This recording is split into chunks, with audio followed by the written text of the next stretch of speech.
Welcome back to Seek a Strength, welcome back to Seek a Stand. Today we're talking about what the last 12 years of coaching rugby S&C has taught me. My name is Dara Fitz, I'm an S&C coach here with Seek a Strength. You've probably seen a lot of videos of us talking about S&C for different sports, some weightlifting athletes, some powerlifting athletes, but rugby has some very specific insights and I think they're worth sharing with you. So I started coaching rugby S&C pretty much straight away after I stopped playing rugby. The big thing for me was trying to get more of the knowledge we see different sports having. So some of the strength training elements from weightlifting and powerlifting, some of the massive power development stuff we see in throwing sports, and some of the aerobic conditioning pieces we see from things like MMA or jiu-jitsu or the track and field athletes, and bring them all in for rugby S&C. There are some phenomenal minds in rugby S&C. Some of the most talented coaches we have, particularly in Ireland here, are based in professional rugby, and the quality of rugby S&C has always been very good and continues to get better. Yet there are some really common mistakes we see both athletes and coaches making.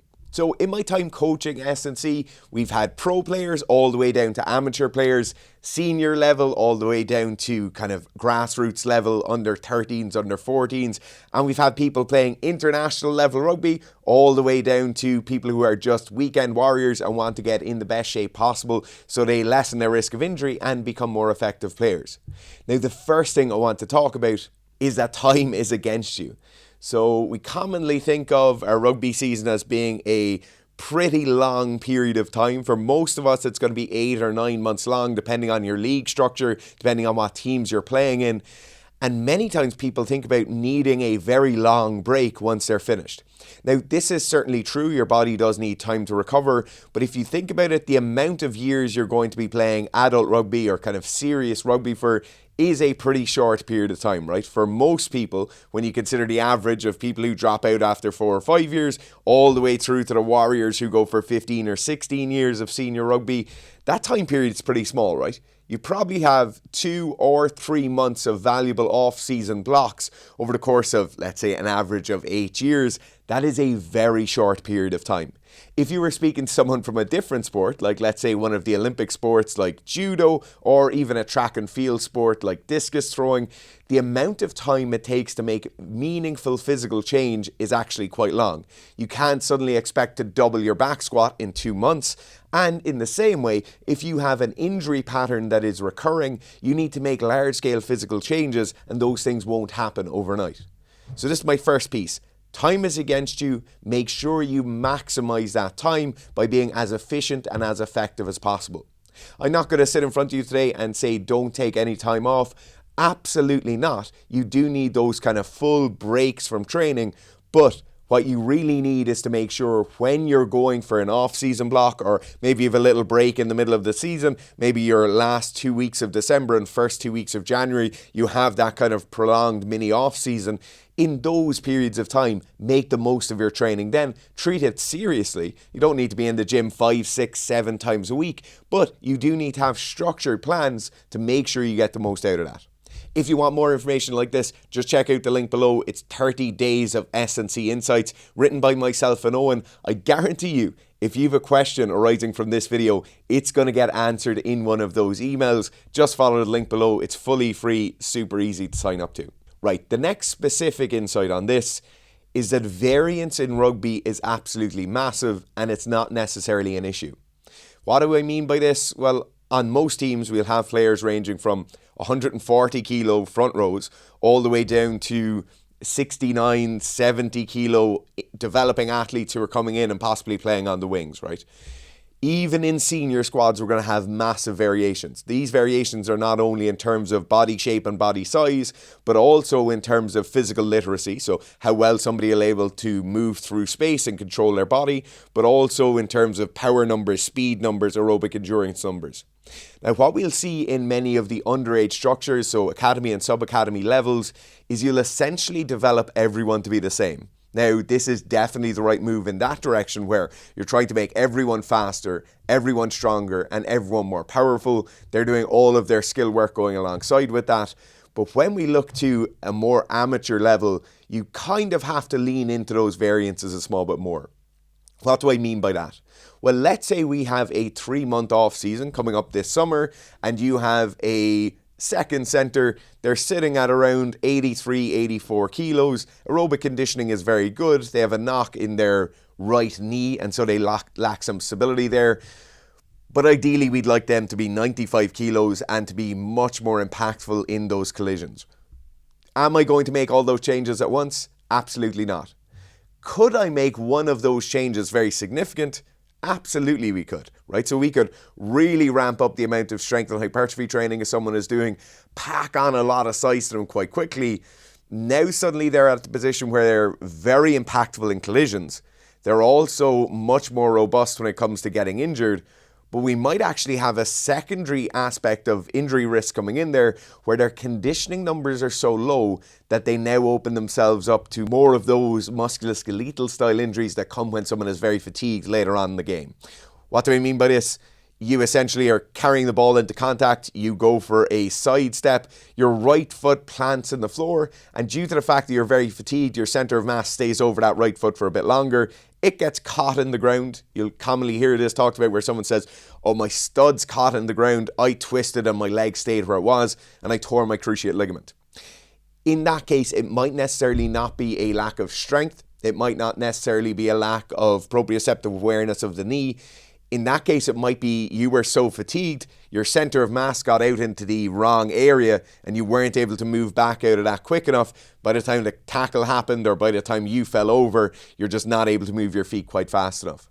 So when we look to make meaningful changes, we have to make sure we're not robbing from Peter to give to Paul. If I want to make someone significantly bigger and stronger, we also need to make sure their other values are being maintained. And so we're not going to take something that's quite good and make it very good in one area, but then have this drastically drop off. The second thing we need to think about with variance is the relative progression scales you're going to see in the course of these in-season or off-season training programs.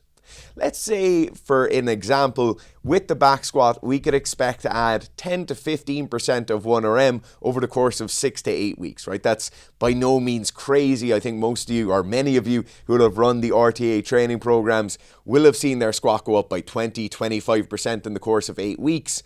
But if I'm going to follow one of those progression scales, I have to understand the importance of prioritization.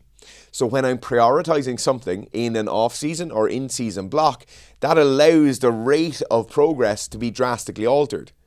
Now, what it also allows for, or also necessitates, is the rate of progression in some of our other metrics to drop off slightly. So if I'm really ramping up the back squat in an off-season period, I understand that my body composition mightn't be great afterwards. I understand that the amount of local muscular fatigue will be quite high, and so my skills work mightn't be quite so sharp afterwards. So if we know that variance is present, and we need to maybe lean into that variance a small bit more, what do we do with that player who's coming to us who needs to lose some weight in the off season? So let's say they're currently 118 kilos. Ideally, they'd be playing at 108 to 105 kilos body weight as a very impactful back row player. In that case, what we're going to do is first look at their strength numbers. So strength is the massive foundation upon which we build everything. Are their strength numbers where they need to be? Now, if they are, you're in a great position. What we're going to do is work to maintain the strength. That will probably take 50% of what it would do to actually build that strength massively. So I'm going to take 50% of that training volume I would be having in my strength column, and I can put it somewhere else. Now, where are the other places we might look to if we wanted that player to lose some weight? Well, the first area here would be some high intensity interval training. So getting their conditioning levels quite high. I might also use some monostructural conditioning pieces, getting them to sit on a stationary bike or a rowing machine multiple times per week. The advantage of the monostructural work here is the prolonged fatigue that comes along afterwards tends to be quite low, whereas if I got somebody to go and do a CrossFit class 3 or 4 times per week, they're going to be pretty fatigued afterwards, and that kind of local muscular fatigue will be quite high, but also the central nervous system fatigue could be quite high. So I've taken 50% of my strength training capital and I've divvied it up between these two. What are the other areas that are going to be hugely important now? So obviously, in a weight loss context, the number one thing we're going to look at is calories that are coming into the system. So in that case, it's much better off for me as an S&C coach to offload that to somebody. So maybe we have somebody within the club or within the structure who can help them along those lines, or maybe we can provide them with some valuable information, just give them the information packet, keep them in touch. So maybe that's a weight check-in and the Monday session of every week or something along those lines. What's their body weight sitting at this morning? And keep a note of that. We don't really have to go into the massive granular details of that, but what I do want you to know is, if we're going to look to push something in one direction, we initially look at the strength numbers. Are those strength numbers where they need to be? Okay, great, maintain them, put that capital somewhere else. The final area of variance within a team, in my opinion, that we should really look into is when a player goes from an off-season block to a pre-season or a prep phase. So pre-season, as most of you rugby people will know, tends to be a very, very difficult 4-week period or 6-week period when you're going to get the legs run off you. You're going to be doing a hell of a lot of aerobic work, maybe some sprinting and plyometric work on top of it. And a major aspect in that will be the players who have worked very hard in the off-season to gain size, to gain strength, to gain power, might now suddenly find themselves at a deficit. So what do I mean by that? Well, let's say we take a back row player again. Let's say they're sitting at the 108 kilos after off-season, and maybe that's 6 or 7 kilos of newly formed weight, right? It's not all going to be lean tissue mass. In an ideal world, it would be. But let's say they've worked really hard to get from 100 kilos up to 108. Their strength numbers have climbed. Their power numbers have climbed on top of that then. And now they go into a really hard off-season period. As the coaching staff are looking at these players, they're saying their 400 meter time is down. Their 400 meter time is worse. Their bronco time is worse.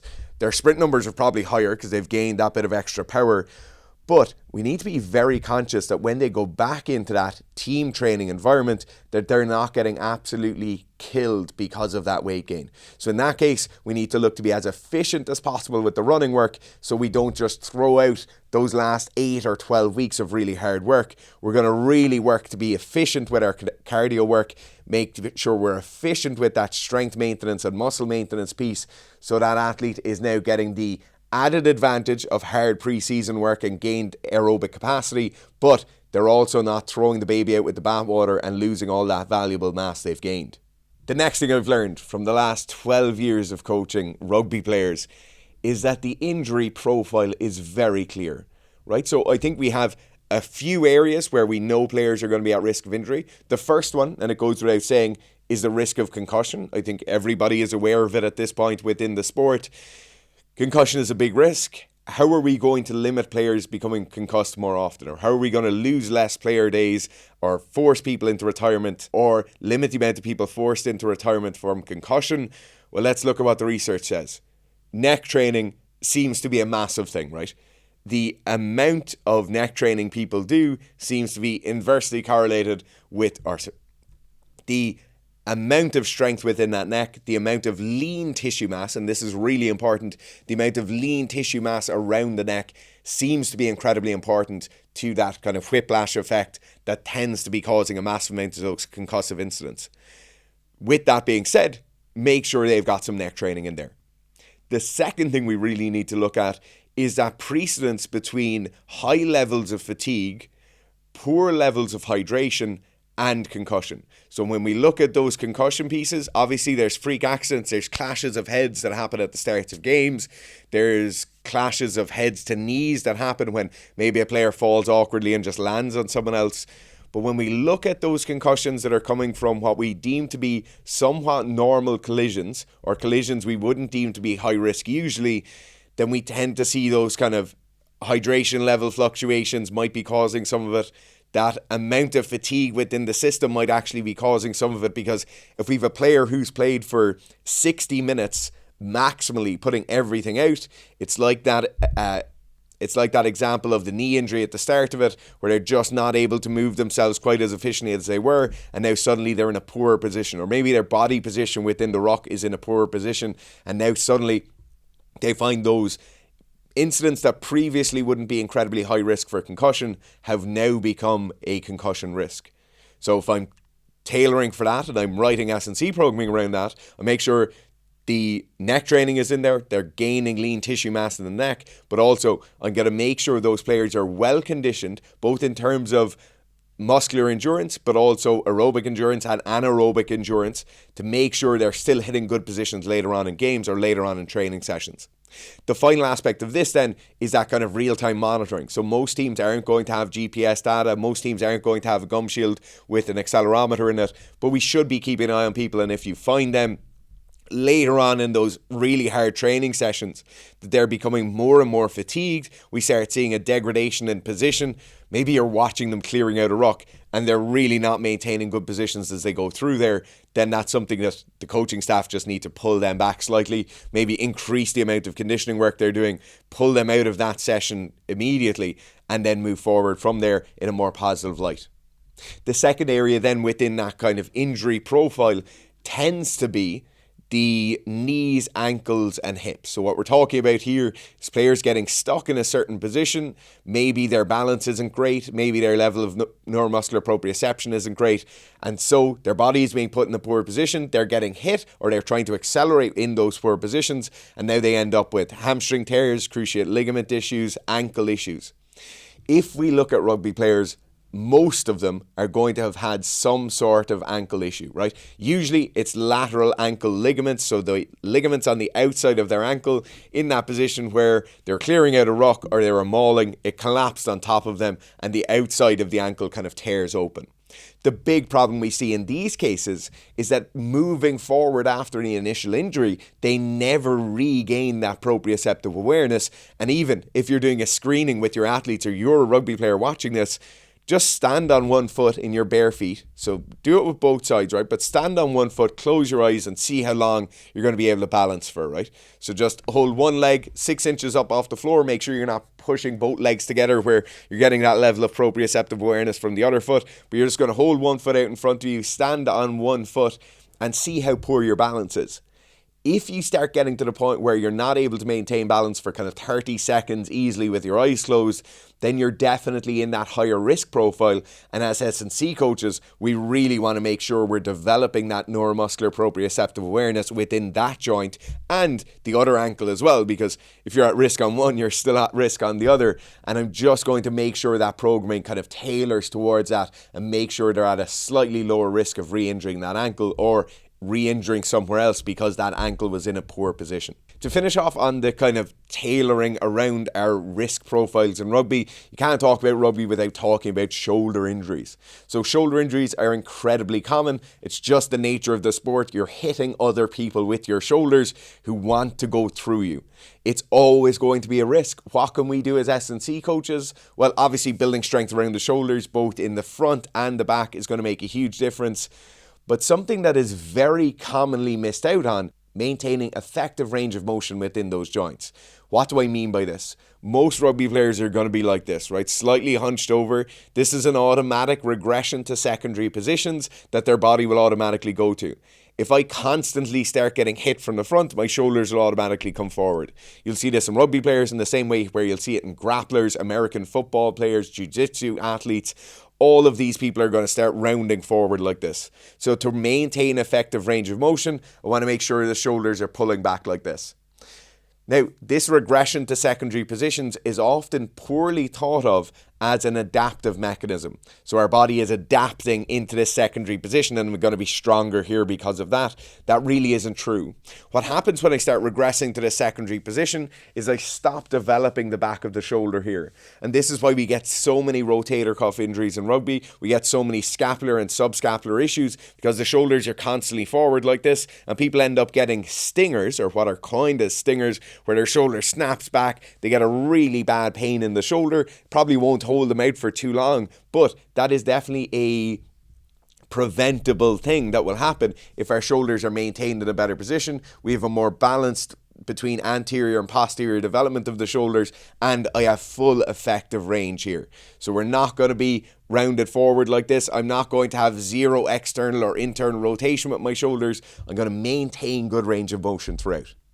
The final thing I've learned then is that these players are talented.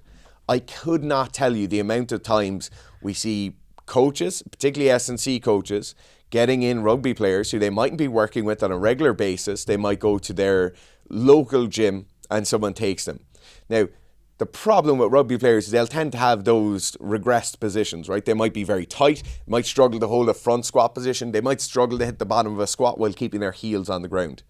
That does not mean you shouldn't be developing them as effectively as possible. What it does mean is they'll definitely need some extra range of motion work. They might need some physical therapy to make sure they can get into good training positions in the gym. But it doesn't mean we give them BS S&C work because it's the only thing they can do. The idea of getting a rugby player to just kind of do zercher squats because it's the only way they can get into a good squat position, or just do goblet squats because they're not able to hold a bar in their back, is a terrible idea. These athletes are really good athletes. They're going to develop speed, strength and power as well as any of the other athletes you'll ever deal with. Just because their positions are slightly restricted doesn't mean you shouldn't be pushing them as hard as you can. So don't ease off. Don't go for this really weird exercise selection where you're just doing single leg split squats or something along those lines. Rugby players should be trained as effectively as every other athlete that's out there. They might just need a small bit of extra work to facilitate them getting into those positions. And I guarantee you, if you do that, you'll see the same levels of strength progression that you'll see in any of the track and field athletes. You'll see the same level or same rate of progression that you might see in a powerlifter or a weightlifter. You just have to facilitate them getting into those good positions, and you'll see that progression coming on very, very quickly. As I said at the start of that, if you want more structured information like this, pop your email down at the link below. If you'd like to see our S&C programs for rugby players, check out the Seek a Strength app. So we have in-season rugby programs, off-season strength and hypertrophy programs. We have squat, bench, strict press programs. Everything you're going to need to get better, stronger and faster as a rugby player is in there. We even have some added aerobic conditioning pieces, whether that's running or on the rowing machine, that will get you in the best shape you've ever been in for next season.